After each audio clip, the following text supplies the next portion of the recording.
चलिए आत्म मूल्य के रास्ते को समझते हैं। इसकी प्रेरणा एक जबरदस्त स्पीच से मिली है।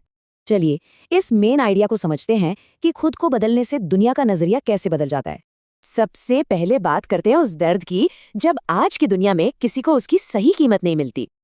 मतलब आजकल के रिश्तों में जितना ज्यादा दो उतना ही हल्के में लिए जाने का खतरा रहता है।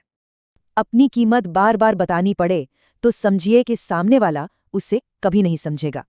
तो अब देखते हैं आजकल के रिश्तों को जो कुछ अनकहे नियमों पर चलते हैं। आज के रिश्ते दिल से ज्यादा दिमाग और अपने फायदे नुकसान से चल रहे हैं। तो फिर सवाल ये उठता है कि आखिर भरोसा किया तो किस पर जाए। देखिए रावण भी अपनों के धोखे से ही हारा था, इसलिए अपने राज और भरोसा दोनों सोच समझ कर दे।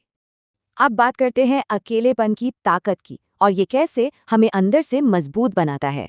अकेलापन मतलब खालीपन नहीं होता, बल्कि ये खुद से जुड़ने का एक मौका होता है। यही अकेलापन पहले दुख देता है, फिर हिम्मत और आखिर में किसी सहारे की जरूरत ही खत्म कर देता है।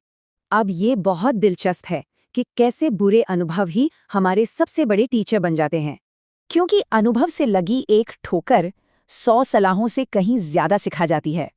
यानी सही रास्ते पर चलने के लिए गलत रास्ते, लोग और हालात सब जरूरी हैं। और ये जो खामोशी है ना, ये कमजोरी नहीं है, ये बताती है कि दिल ने बहुत कुछ झेला है। तो आखिर में इस सारी समझ के साथ एक सही और सच्चा रास्ता कैसे चुनें? इसका मतलब है ईमानदार बनो पर मुंहफट नहीं, गलतियों को माफ करो, चालाकियों को नहीं। सही मायने में समझदार इंसान विनम्र और शांत होता है। उसे दिखावा करने की कोई जरूरत नहीं होती। क्योंकि जिसे जितना ज्यादा ज्ञान होता है वो उतना ही ज्यादा विनम्र हो जाता है। तो आखिर में ये सोचना है, किसी की खामोशी उसके बारे में क्या बताती है।